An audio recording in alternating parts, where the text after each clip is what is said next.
Hello, hello, hello! Doc Bryce here. Toffee. Thin outside, fat inside. Before I start, pakishare naman to. Baka may mga kilala kayo. Ninong, ninang, tatay, tito, lolo, lola. Lola. Okay? Mga dad bod, share nyo to. Baka toffee na sila. Thin outside, fat inside. Okay? Please share. Para meron silang idea na akala nila okay ang dad bod. Yung pala, it's very likely na high risk for stroke or heart attack. Oh, di ba? Pero kamusta naman kayo dyan? Oh, tapos na ang Christmas. Tapos na ang New Year. Papunta na tayo sa anong tawag doon? Three Kings ba yun? Okay? Please, magkaroon na kayo ng goal sa inyong health. Doc, anong goal? Ang sarap kumain. Okay. If you're not going to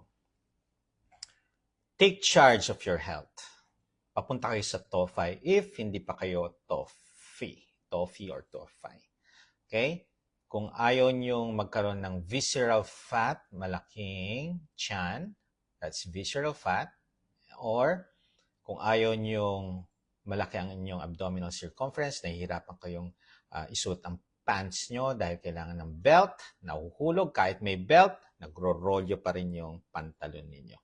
Okay? This is the right time to listen because ang sarap kaya ng maliit ang waistline. Mapipili mo kung ano yung pants mo. Alam mo, dati, 42 inches ang aking waistline. Kailangan ko ng mananahe para lang magkaroon ng pantalon. Hindi ako makahanap ng pants kahit saang mall. Okay? So, you need to recognize if you are thin outside, fat inside. Ito yung tinatawag nating metabolically obese with a normal weight. Kasi pagka tinitingnan nyo, ay, normal ang, parang okay ang kanyang build, payat or okay lang. Pero pagka tumingin ka sa tiyan, nakaumbok. No? Pwedeng may umupong bata. Pwede. May upuan. Okay? So, metabolically obese with a normal weight. So, pwedeng normal ang weight niyan. Ang tawag natin din dyan is skinny fat skin syndrome. Skinny fat skin syndrome. Okay? Ito yung mga visceral fats. Bakit tayo mayroong visceral fats? Ito.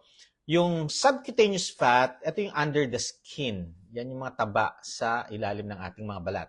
Ang visceral fats, ito yung mga taba nakabalot sa mga organs natin. Pwede sa pancreas, pwede sa liver, pwede sa kidney, sa heart.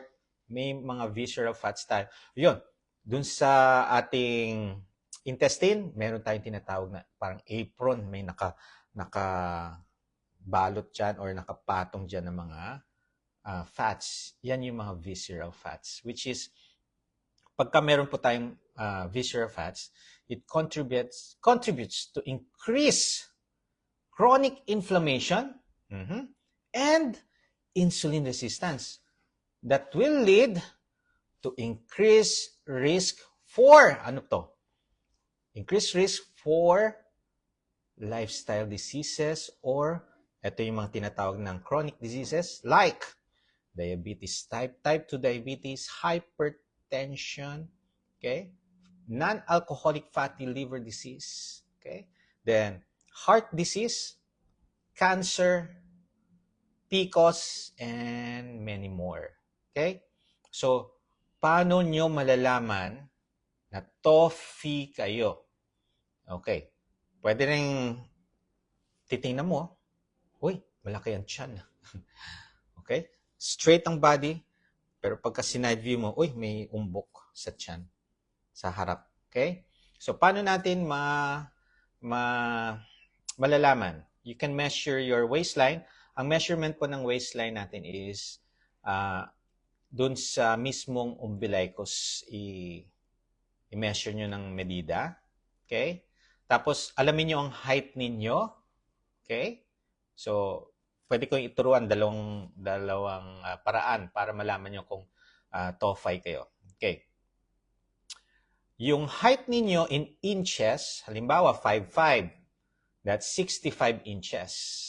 I-divide mo sa 2. Okay? Dapat half or below ang waistline ninyo.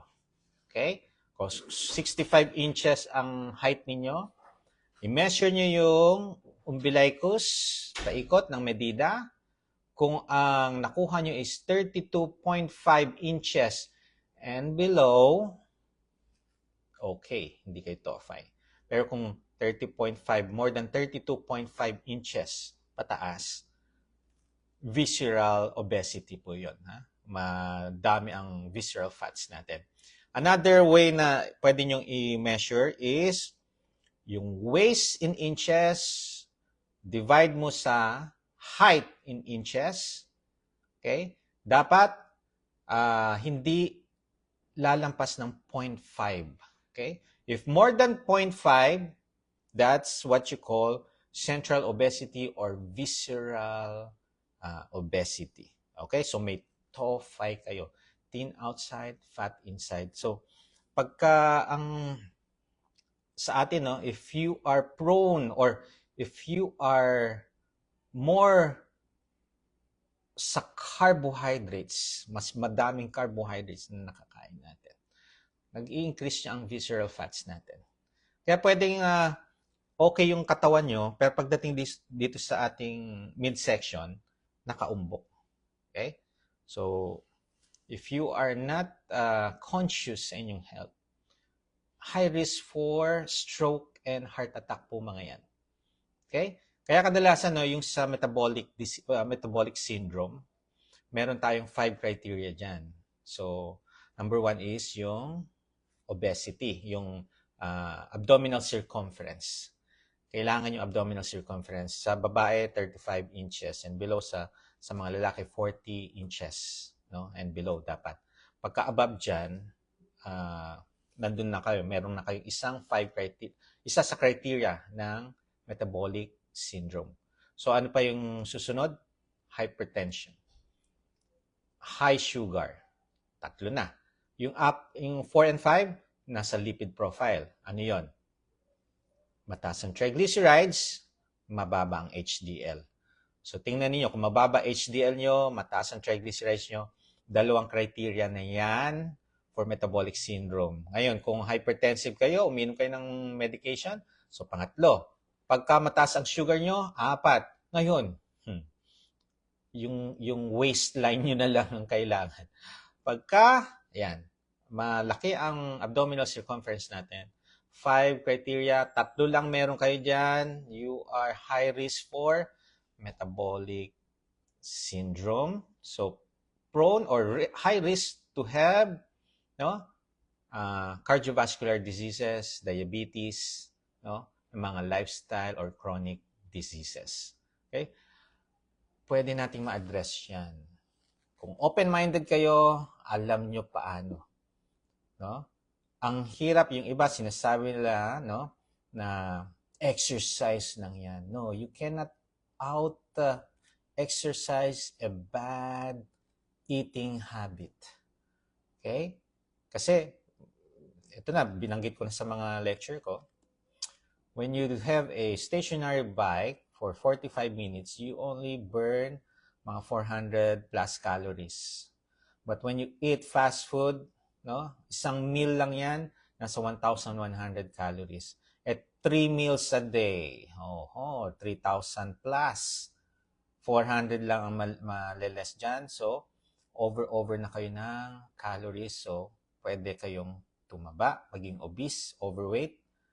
And that will lead to mga visceral fats, and then yan na yung mga insulin resistant, yan na. So, sa mga binatilyo or sa mga bata-bata pang edad, hindi pa mararamdaman ng mga discomfort. Pagdating ng 35 years old and above, iyan mo na, dyan na. Dyan mo na magkakaroon ng mga discomfort, nakakaramdam na. As young as 21 years old, diabetic eh. Oo. Tapos, mas marami sa atin ngayon. Sa totoo lang, mas marami ngayon. Tumataas ang ratio or tumataas ang incidence ng obesity, tumataas ang incidence ng diabetic, mga diagnosed, pero yung mga hindi pa diagnosed, sure na sure ako, mas tumataas ngayon. Bakit? Siyempre, way of eating, yung lifestyle nila, very sedentary, very accommodating ang mga pagkain sa labas, pagka nasa mall, pagka nasa labas, no? Ang sasarap, amoy pa lang gusto mo nang lumamon kahit hindi kayo gutom. Okay? So very crucial ang lifestyle ngayon because kung hindi nyo titigilan yan,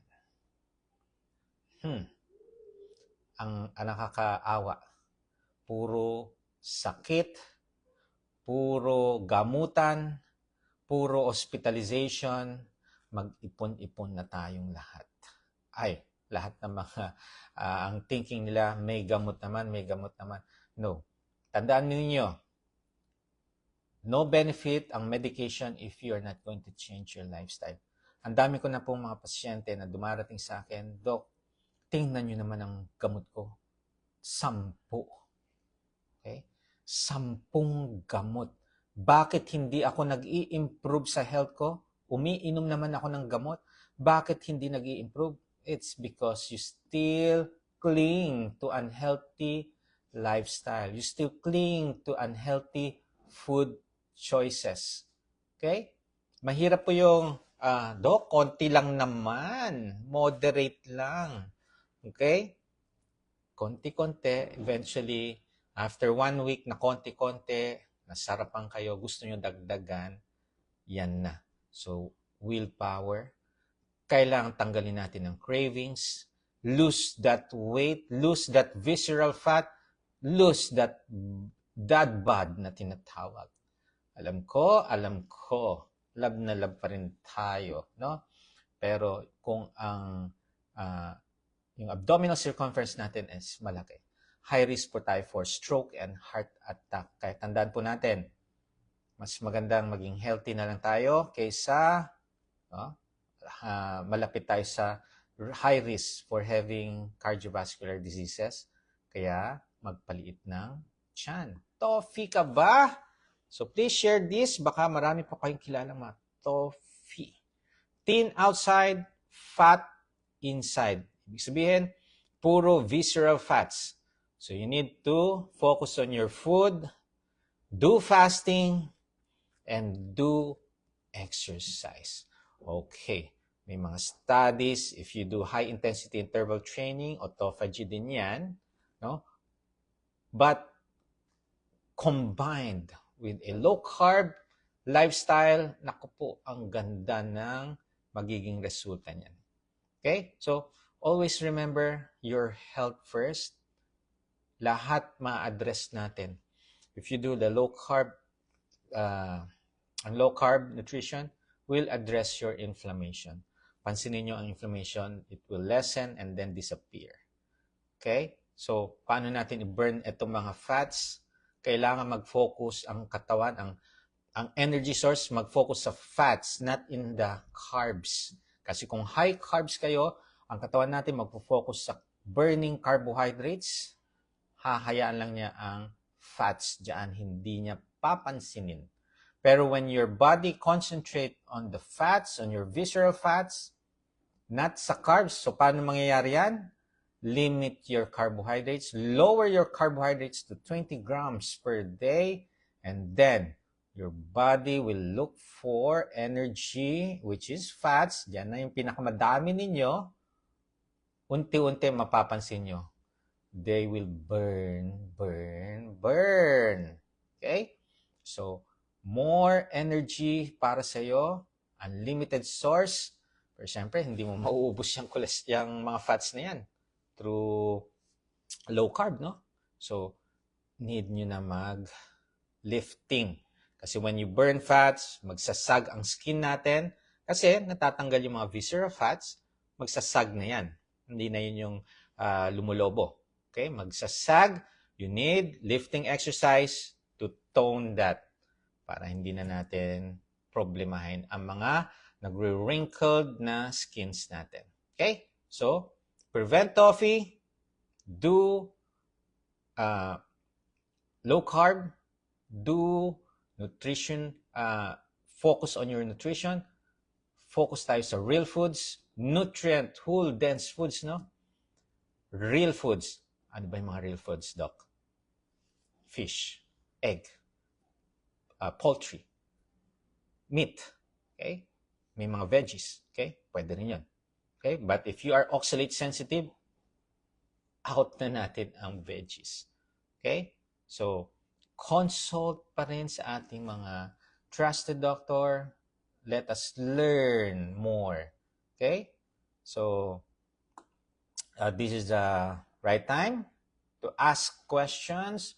So, paalala lang po, ang lecture ko po ngayon is for additional knowledge purposes only. Ang lahat ng mga binanggit ko na comment is not to be entertained as a diagnosis. Pag meron po kayong mga health condition, please consult your trusted doctor, and or kung same lifestyle with a doctor, much better. Kasi yung communication ng doctor sa patient mas maganda dahil nagtutugma ang kanilang isipan. So, learn more, listen more, and syempre, you are still the pilot of your health destiny. Kayo po ang kayo ang gagawa niyan. Kaya decide now to be healthy. Okay? Ayan. So, okay. How many carbs daw sa low carb a day? Pagka strict low carb, 20 grams less. Pag moderate, 50 grams. Pagka liberal, 100 grams. Okay. Ayan. Okay.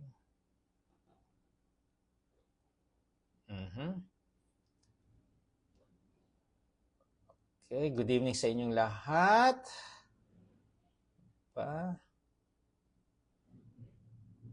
Pwede ba mag-maintenance ng tanghali? Yes, okay lang naman. May mga medication po tayo na pwedeng inumin without meal. Ano meaning ng pagsakit ng tagiliran ko sa right side? Right side. It's kanan. Oh, wow. Baka naman may mga muscle pain, kidney stone, marami. You need to have a physical consultation. Kailangan may physical examination para malaman yung diagnosis sa inyong right side. Bakit nagpe-pain? Okay. Anong po pwedeng gulay sa may gout? Pagka oxalate sensitive, it can also cause pain dyan eh. Pero more than likely, ang fruits, no, alcohol, yan. Tapos, pag dehydrate po kayo, it will cause gouty arthritis. Kaya, mag-focus kayo sa fluids, tanggalin yung mga fruits, high carbs, sugar, no? Mag-focus lang kayo sa nutrient-dense food. Okay? Lang. Okay, probiotic is good. No need to eat breakfast if you're insulin resistance. Nagka-calorie deficit po kasi okay. Sa akin, no? Even you have insulin resistant or insulin sensitive, eat when hungry. Kaya lumalala ang insulin resistance because you eat kahit hindi gutom. Okay? Kaya nga ang low carb has a natural caloric deficit. Pero kadalasan, no, ang ginagawa sa atin, caloric deficit. Ang problem, they count the calories, pero mas madami ang carbohydrates. Pansinin niyo. Mas maraming carbohydrates. Pero yung calorie, mababa. Kaya nga may time makakita ka ng diabetic diet na may ice cream, may donut, may pizza. That's high carbs. Although, yung calories niya computed. Okay? Mahirap no? Mahirap ma-control or pagka puro high carbs, processed, sugar ang kakainin nyo kahit na-compute yung calorie, yung cravings nyo after 1 hour, 2 hours, gutom na, naghahanap na kayo ng food. Ngayon, ang ginagawa nyo, fasting, tinitikis nyo yung gutom. Nagkakaroon ng problem. Minsan, nahihilo ka na, nagpapalpitate, sumasakit ang ulo, no? Pero kailangan mo mag-fasting. Yan ang tinuturo ng low carb. When you do the low carb properly, guided, no? Naturuan kayo ng tama. Fasting is parang domino effect na lang yan. It will follow. Okay? Kaya mas madaling mag-fasting sa mga naglo-low carb. Okay? Ayan.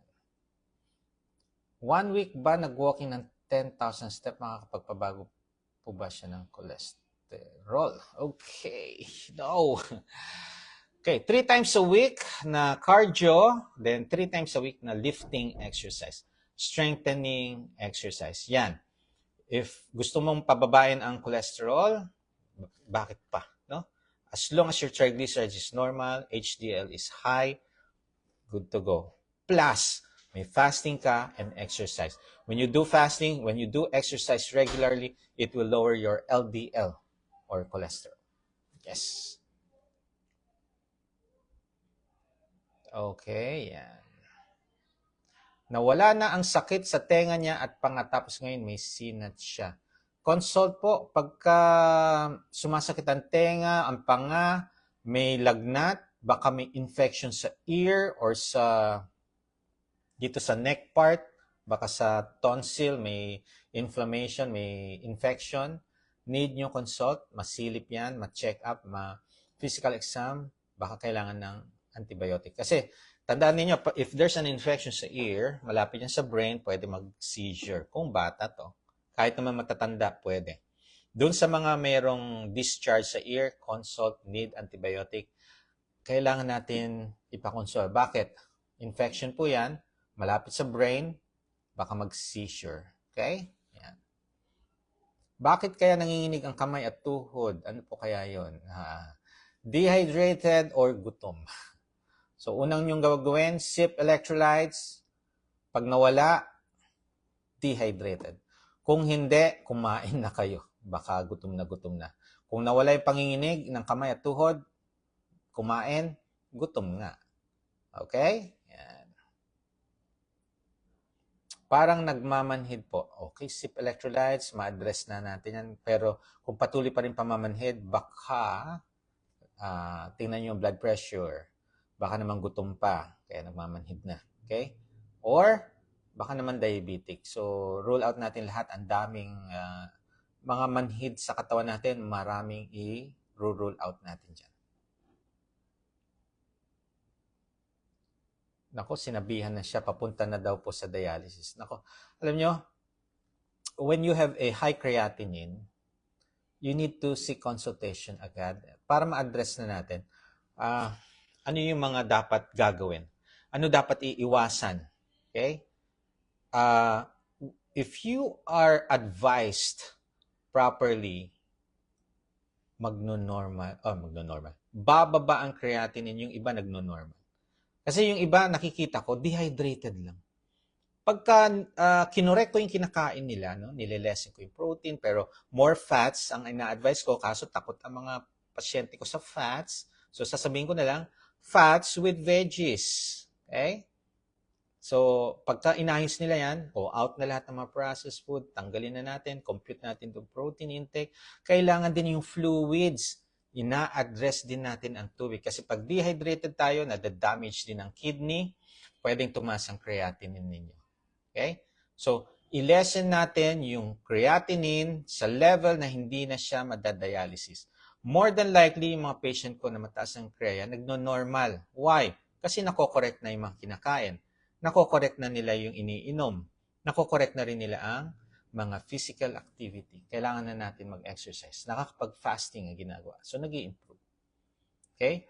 Kaya nga, huwag nyo nang hintayin na sabihan kayo na madadialysis because sa umpisa pa lang, tumataas na yung kreya nyo. Okay? Kung binigyan kayo ng gamot, dapat nag-i-improve na yan. Kung hindi nag-i-improve, may mali kayong ginagawa. So, hahanapin nyo. Huwag kayong maging kumpiyansa na ito yung gamot gagaling. Huwag kayong magpakumpiyansa na sa gamot lang gagaling. It should be combined with lifestyle change. Ayusin nyo na yung kakainin nyo. Mag-focus na kayo sa lutong bahay. Huwag na muna kayong kumain sa labas. Kasi ang daming mga halo, mga pagkain sa labas. If you have kidney problem, focus sa lutong bahay. Sorry, kung kayo yung iba kasi naaawa, nasa bahay lang yung mga anak ko, yung mga mahal ko sa buhay, nasa restaurant sila. Alam nyo, ang salo-salo noon, bahay lang, hindi sa restaurant. Okay? Bahay lang. Ang nagluluto sila, no? Naghahanda, ewan ko lang kung marunong pa kayong mag-dress ng chicken. Ako, marunong ako mag-dress ng chicken. Natutunan ko yan. Okay? Ibalik nyo sa dati na lutong bahay. No? Tanggalin nyo na yung mga ingredients na puro may mga toxic sa ating mga organs, sa ating mga katawan. Tanggalin nyo. Salt and pepper, herbs and spices ang gamitin niyo. Lutong bahay. Salo-salo. Tulong-tulong, maghugas. Yun na ang problem. Kaya bakit? Nice, sa labas na lang tayo Bakit? Alam nyo bakit? Hindi na mapapagod daw sa pagluluto, yung paghuhugas, no? Dahil may mga pera na, magbabayad na lang tayo. Pero, kung may sakit ang inyong member of the family, mag-focus na lang kayo sa lutong bahay. Ibalik yung dati. Okay? Muling ibalik. Yan, di ba? Balik natin. Doc, 1 week na po ako gout. Ang sakit. Alam ko, super sakit yan. Gout. Ako po, hindi ka makakalakad. Pagka may pasok ka, absent. Ano dapat iinumin? Okay. Ganito muna. Ayusin nyo ang fluids nyo. Walang mga concentrated fluids. Tanggalin yung mga carbs, high carbs, refined sugar, refined carbohydrates, mga sugary food, sugar drink, processed food, tanggalin nyo na. Kumain kayo ng natural food. Okay? Then, mag-i-improve yan. Hindi na kayo aatakihin. Pero kung kailangan ng gamot, consult kasi kailangan ng reseta. Hindi kayo makakabili ng gamot kung walang reseta. Okay? Ano pa kaya reason? Parang manas at namamanhid yung paa at kamay ko pero kalaunan nawawala naman. Okay. To rule out. Dalawa i-rule out nyo. Heart problem or kidney problem. So, tingnan niyo kung may kidney problem kayo. BUN CREA, that's kidney function test. Tapos, ECG, chest x-ray, tingnan natin kung malaki bang puso. May abnormality sa ECG. Yan. I-clear natin. Kung clear naman kayo sa puso, clear naman kayo sa kidney, more than likely, yung pagmamanas at saka manhid, baka sobrang matagal na nakaupo, sobrang tagal na nakatayo. Ayan. Pagka in-elevate mo yung paa, nawawala yung pagmamanas. So, ganun lang gawin natin. Ha? Okay? Magandang diet sa acid reflux. Tanggalin mo ang carbs, tanggalin mo ang sugar, tanggalin mo processed food, tanggalin mo ang fast food, tanggalin mo ang resto food. Eat real foods. Home-cooked meal. Yan. Okay, first 24 hours, 4 hours ko po sa LSCIF journey ko, normal lang ba mag-LBM? If you're drinking electrolytes, tanggalin niyo po yung Epsom salt. Laxative po siya. Sa lahat po ng umiinom ng electrolytes, tapos nag-LBM or nagda-diarrhea, take out that Epsom salt. Yung food grade, tanggalin ninyo. It's laxative po kasi. Okay. Okay. Okay.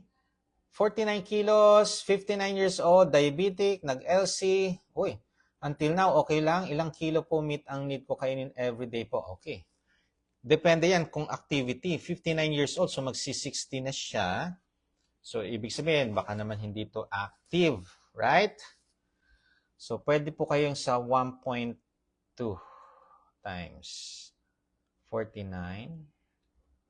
That's 58 grams of protein per day. Okay? 58 grams protein per day. Hindi kayo active.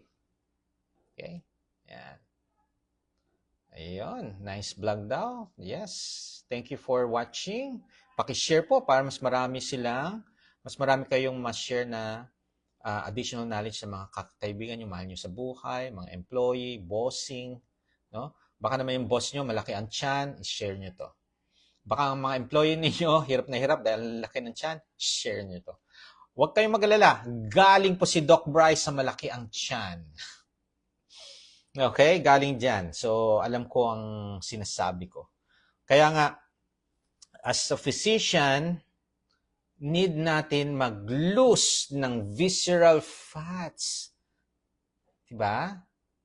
Kasi high risk, anak ko po, lalo na sa mga physician, high risk for stroke and heart attack pagka malalaki ang visceral fats natin. Yeah, it's a journey, kaya hindi po yan agad-agad. It took me years bago ko na paliit ang aking tiyan. Okay? Kaya wag po tayong mahihiya sa visceral fats, tanggalin na natin, please, para malayo tayo sa stroke and heart attack. Okay? Okay, ayan. Natatawa sila dahil bakit ba toffee yun? Okay, no? Nakatingin sa mukha, chest, wow, ganda ng built.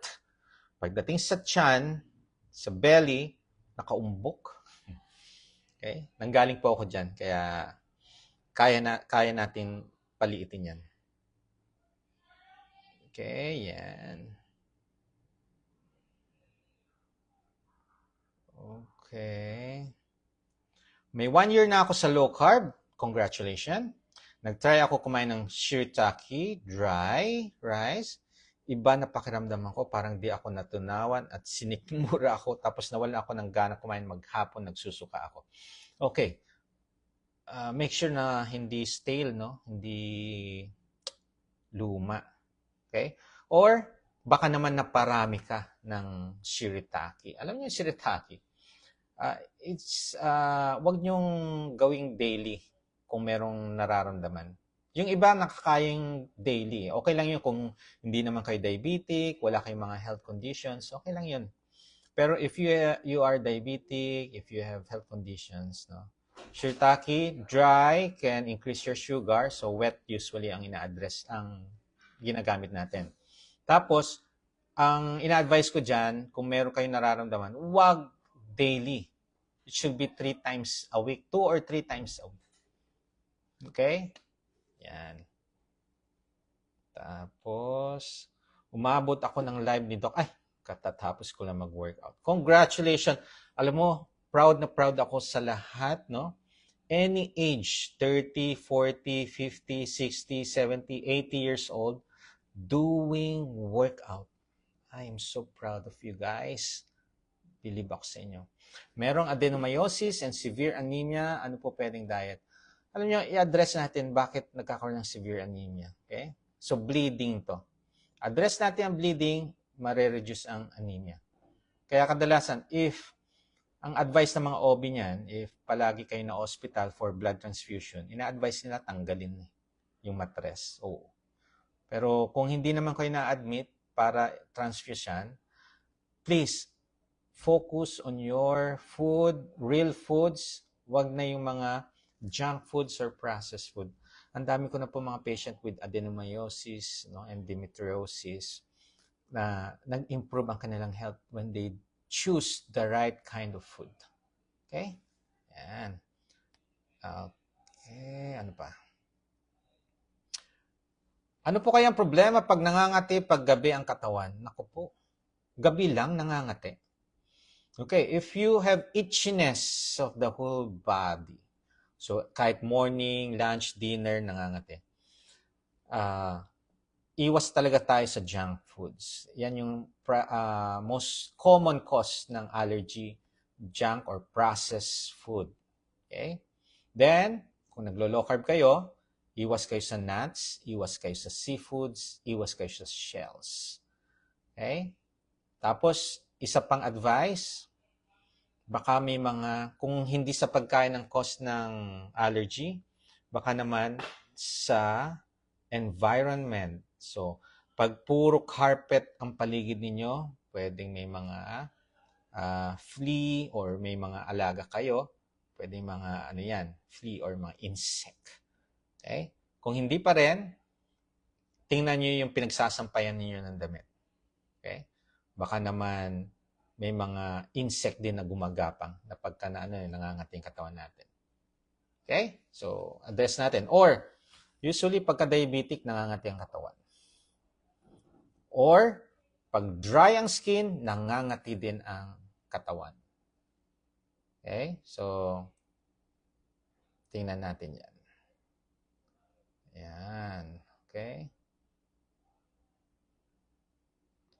I do LCD 11th day ko na po ngayon. Di na po ako masyado naihi sa gabi. Di na mabula ang ihi ko. Very good. Congratulations po. Okay? So, sigurado yan. Nag-go-water na rin yan. Electrolyte, yes. Pwede po sa may hypertension. Okay? Ayan. Mag-fasting ang mga CKD patient. Okay. Much better if mag-consult muna. Tingnan natin. Kasi kadalasan sa mga CKD merong diabetes. Baka nag-i-insulin pa. Napaka-delikado pagka nagpa-fasting. You can do fasting 12 hours. Safe na yan. 12, 13. Safe na po yan. Pero yung mga extended fasting, wag muna. Much better magpa-consult, then maituro how to do the proper extended fasting. Okay? Ayan. So, congratulations nga pala sa mga Cebu, no? Nung Sunday, Cebu Marathon. Congratulations sa inyo. Doc, yung electrolytes ko kanina wala pong baking soda. Okay lang. Okay lang yan. Okay? Ang mahalaga kasi, meron kang sodium, may potassium, may magnesium. Okay?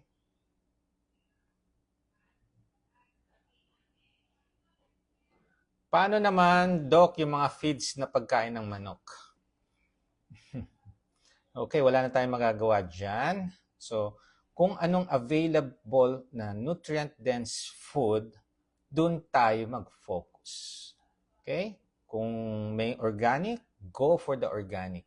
Kung wala tayong magagawa. Focus tayo sa meron. Kesa naman puro carbs, kesa naman puro sa processed food, kesa naman puro sugar or refined carbohydrates ang kinakain ninyo. Okay?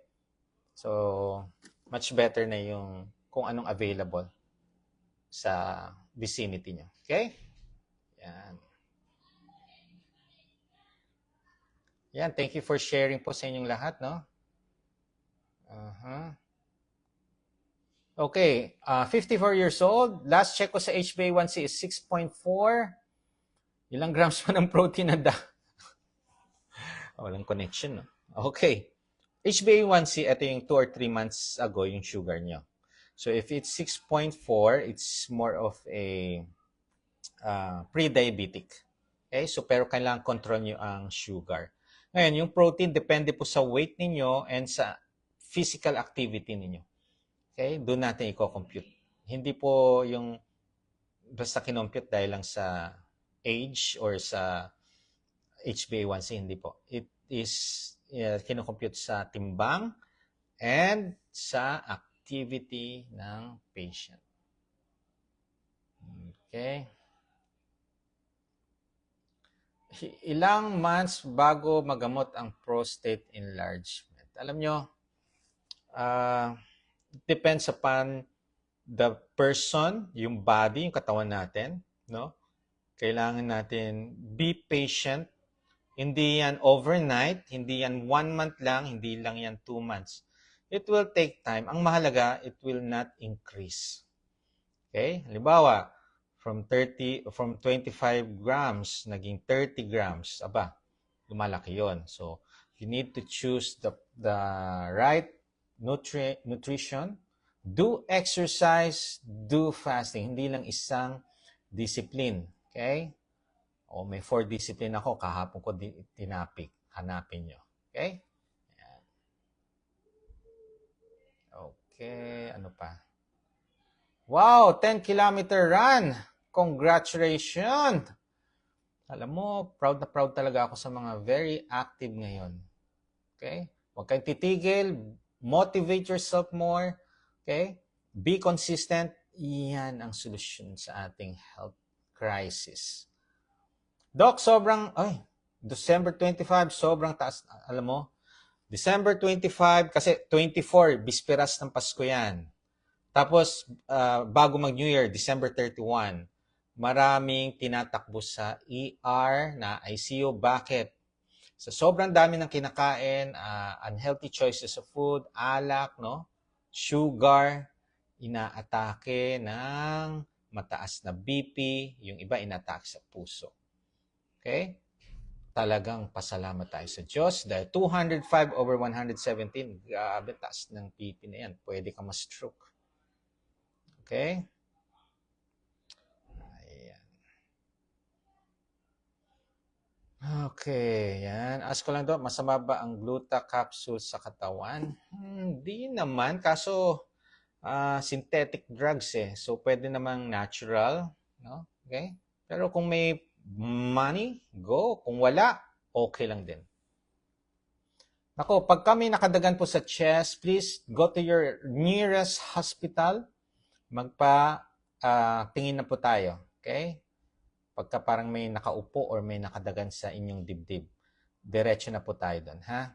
Check up, clearance lang. Kung wala namang nakita, uwi, much better. Kaysa naman, hinintay mo na lang yung hindi ka nang pumunta sa ospital.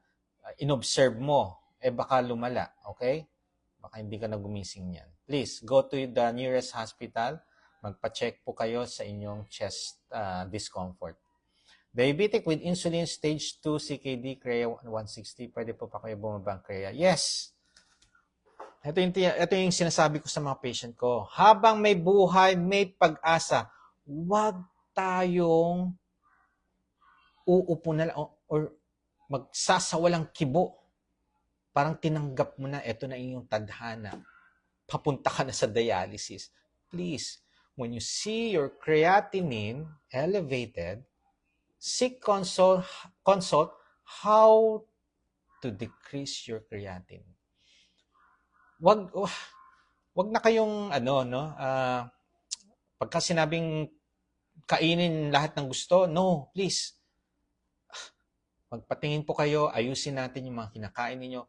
Tanggalin niyo ang processed food, tanggalin niyo ang mga sugary food, sugary drink. Real foods, lutong bahay. Okay? Then, fluids. Baka hindi kayo umiinom. Alam mo, daming mga Pinoy ngayon, ayaw magsipag-inom ng tubig. Electrolytes, uminom din kayo. Bawal magpuyat. Yan. Okay? Parang nagsisermon na si Doc Bray. Ano? Hindi ako nagsisermon. Okay lang po ba na laging naiihi sa madaling araw? Pwede. Paano? Bakit? Kung sa maghapon, halimbawa, nagtrabaho ka, sa umaga, hindi ka man lang uminom kahit ano. Pagdating sa tanghali, hapon, gabi, doon mas marami kang iniinom. More than likely, midnight, madaling araw, ihi ka naman ng ihi. Okay? You need to spread your fluids throughout the day. Kahit umaga, dapat umiinom tayo. Okay? Ayan.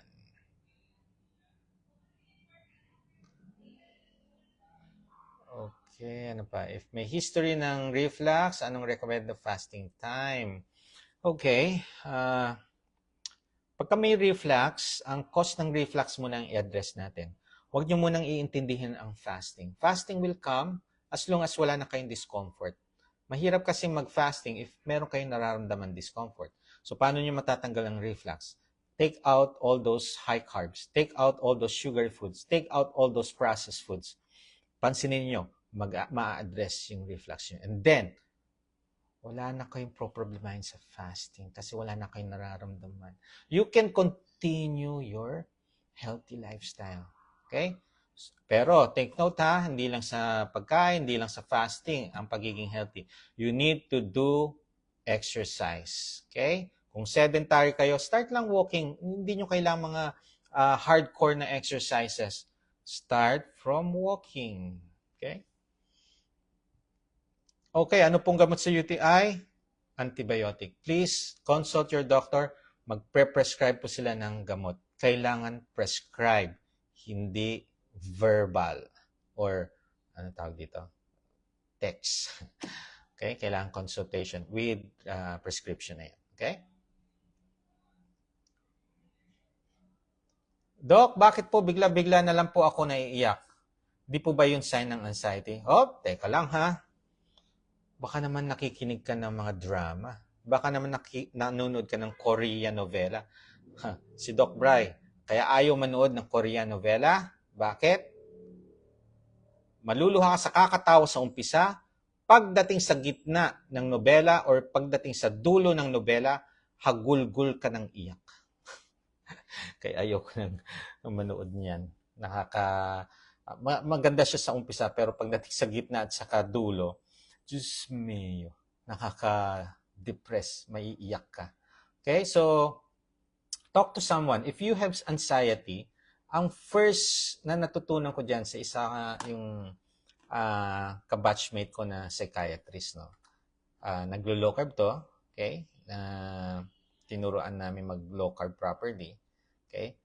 Ang sabi niya, first na ginagawa is talk to the patient. Talk therapy ang tawag. Pag kami nakakausap na po kayo, nawawala yung anxiety. Yung mga negative thoughts, nawawalang parang bula. Pag kami nakakausap na positive. Okay? Positive lang yan. Paano malalaman kung oxalate sensitive ka? Okay. Yan yung mahirap, no? Lalo na doon sa mga mahilig sa vegetable, no? Like mga Ilocano, sa mga province, mahilig sa mga vegetable. Okay. If you have health conditions, tinatanggal natin lahat ng mga inflammatory foods. Okay? Na-address na natin lahat. Tapos, still, you have discomfort, you have pain, may mga nararamdaman ka, tatanggalin natin unti-unti ngayon ng vegetable. Observe natin. So, yung iba nagkikito or nagka-carnivore.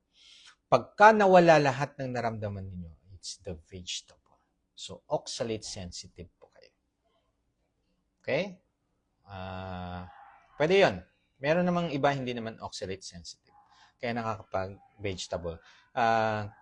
Kaya ang tawag dyan is individual approach.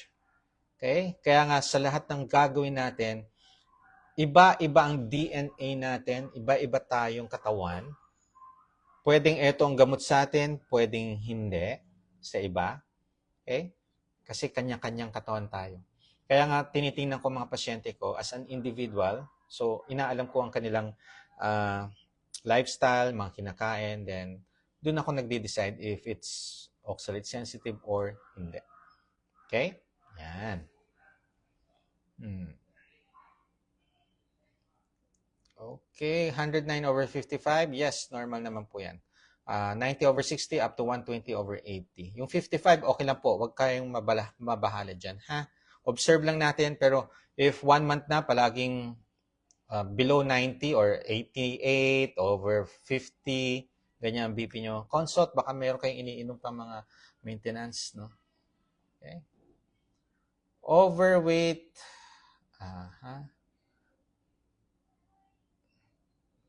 Can pre-diabetic be reversed?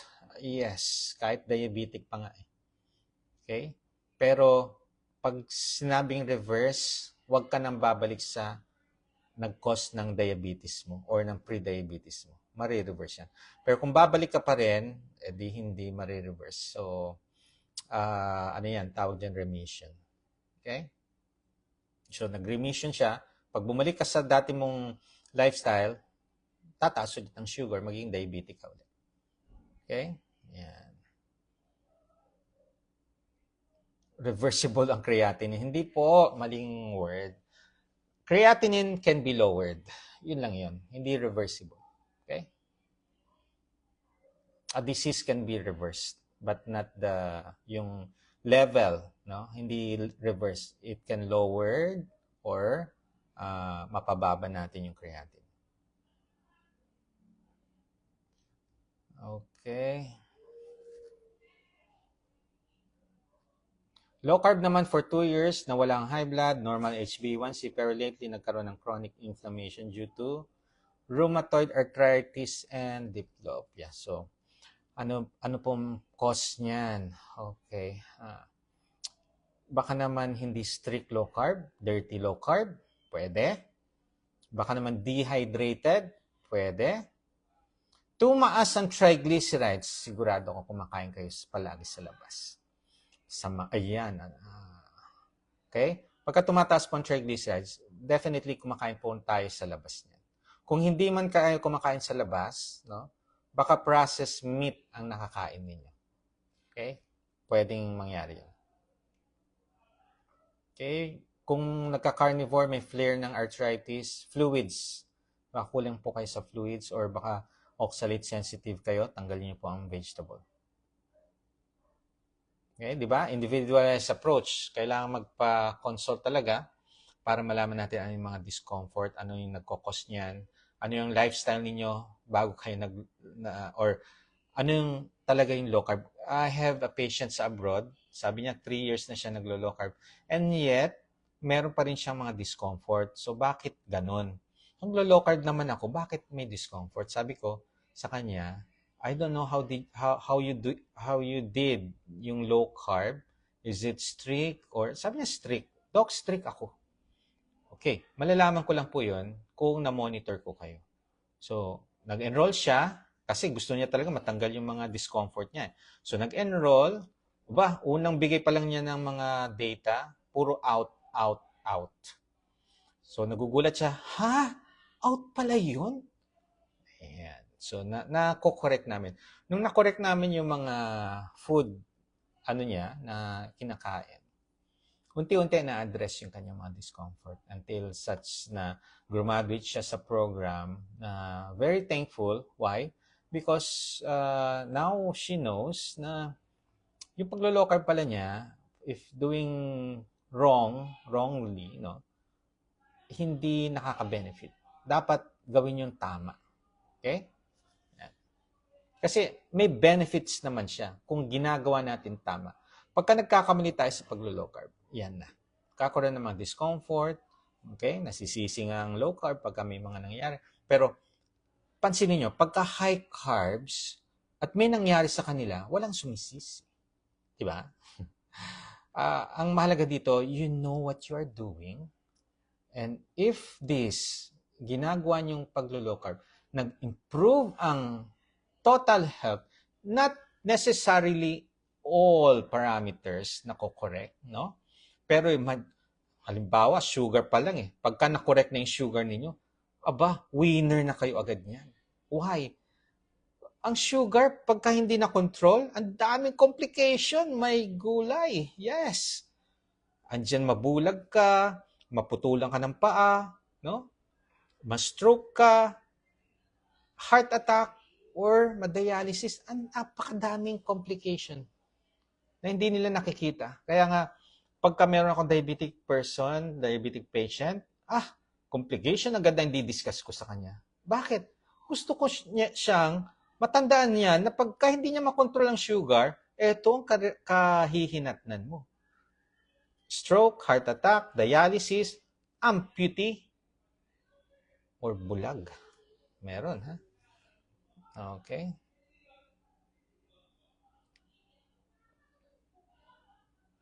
Okay.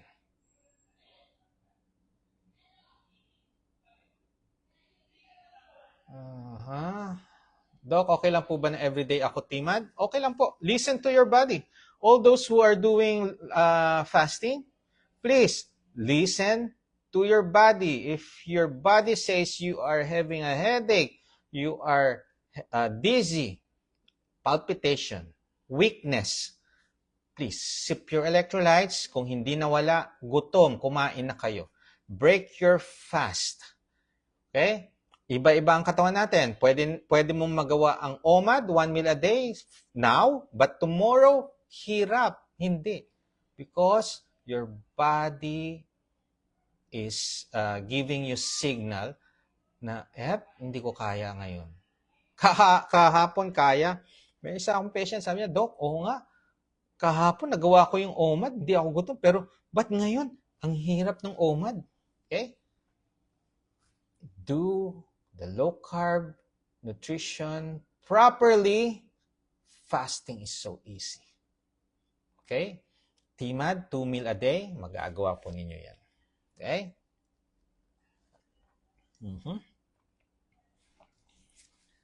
Ayan. Okay.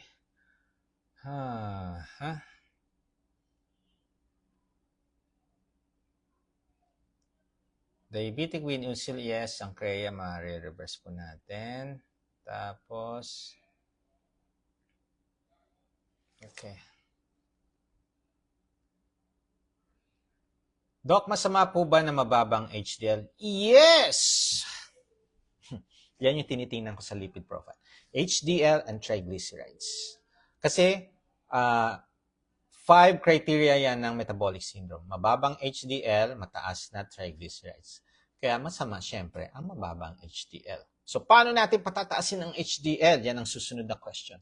Doc, paano natin patataasin ang HDL? Good fats, coconut, olive oil, avocado oil. Exercise. Do fasting. Magpapataas ng HDL yan. Focus sa lutong bahay. Huwag ka munang kumain sa labas. Yan. Okay? May maintenance sa umaga at sa gabi. Okay. Pag kami maintenance sa umaga sa gabi, huwag kayong, kasi may mga medication na can be taken without food. So, alamin niyo kung ano yon. Doon sa mga blood thinners, kailangan may food yan. Okay? Yung iba naman na sa hypertension, you can take it without meal. Pwede po yan. So, if your first meal is 10 a.m., pwede kayo mag 10 a.m. Tapos, pagdating sa gabi, pwede naman 7. Okay? Magkaiba namang, take. Okay? So, may mga meds that can be taken without meal.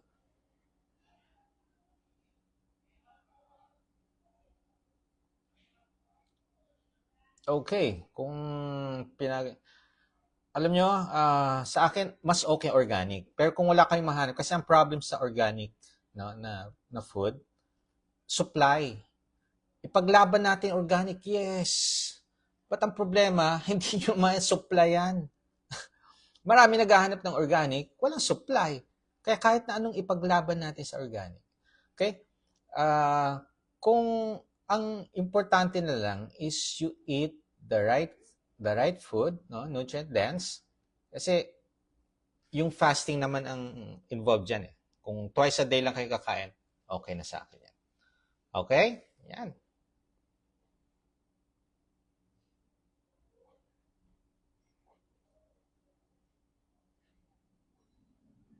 Okay. Yes, pwede naman po yung twins test sa gabi. Pwede naman. Okay. Doc, pwede po bang mag-low carb ang daughter ko? Nagpa-ECG po siya. Mabilis po yung heartbeat niya. Abnormal po. Okay. Yung daughter mo. Okay. Usually, ina-advise ko, depende sa age. Ngayon, meron akong patient is bata siya, 12 years old, lalaki, nasa sports, nagta-taekwondo. Ang coach pa niya ang nakakita na hingal yung bata. Iiba sa mga batang mga kasama niya na tinuturuan niya ng taekwondo. So, sinabi niya sa mother na pa-check up. So, pina-ECG, nag-consult sa akin. And, nung pinakinggan ko ang puso, irregular. So, sabi ko, history, baby, hindi naman siya walang problem sa puso. Pero ngayon, meron ng irregular heartbeat. Tinanong ko ngayon ang lifestyle ng bata. So, puro pizza, soft drinks, chocolates, mga processed food. Sabi ko, okay, mother. Tanggalin niyo po lahat ng mga processed food, tanggalin yung mga sugar, eat real foods. Focus kayo dyan. After 2 months, paulit natin tong ECG. After 2 months, hindi ko pa nakikita yung ECG. Pinakinggan ko yung kanyang puso.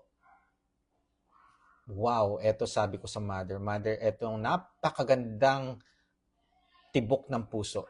Okay? So, kahit hindi ko pa nakikita ang ECG, alam ko na normal yan. True enough, binuksan ko ang ECG. Normal ECG. By changing your food, changing your lifestyle, eating real foods, you will improve your health. In that case, yung heart. Okay? Kaya pag nag-change kayo ng lifestyle, inayos nyo yung kinakain nyo, mag-i-improve din ang kidney ninyo, ang heart ninyo, ang liver, mag-i-improve. Yung mga fatty liver, yung mga mataas ang kreya, it will improve. Okay? Okay? Ayun. May ugong sa right side ng ear. Pag may ugong po, consult your ENT. Kailangang silipin, baka may problem. Okay? Okay. Pagka na-diagnose na may blockage sa arteries ng puso, need natin malaman kung blockage yan, so na-angiogram to. So, anong advice sa kanya? Pero need natin consultation para masinsinang interview and investigation. We have a lot of patient na may mga bara sa puso na walang kakayahang magpa-angioplasty. Pero naghanap siya ng mga conservative na cardiologist, nakakuha naman, then nagpaturo ng low carb. And eventually, no, nag-low carb siya, strict, yung hinihingal siyang umaakyat ng bundok, no, ang kanyang trabaho kailangang umakyat ng bundok. So, sumasakay muna siya ng tricycle kasi hinihingal. Pero nung nag-strict low carb siya, nag-undergo ng program namin, gumanda ang kanyang physical fitness, nagbubuhat na ng mga weights, and eventually, after 2 years, no, ang cardiologist niya, sinabihan siya na 80% healed yung kanyang puso. Nag-improve. Okay? So, when you change your lifestyle, eating real foods, eating nutrient-dense foods, not junk, not processed, no, your health will improve. So, sa mga may toffee dyan, address your toffee. Abdominal fats, yung visceral fats, i-address natin. Kasi pagka malaki ang visceral fats natin sa tiyan, high risk for cardiovascular disease, so stroke, heart attack, pwede rin kayo magkaroon ng diabetes, no? So, lahat ng obese, please, lose weight, improve your health. Be the best version of yourself, adapt, and you will evolve. Ingat po kayo dyan. Good night. Bye!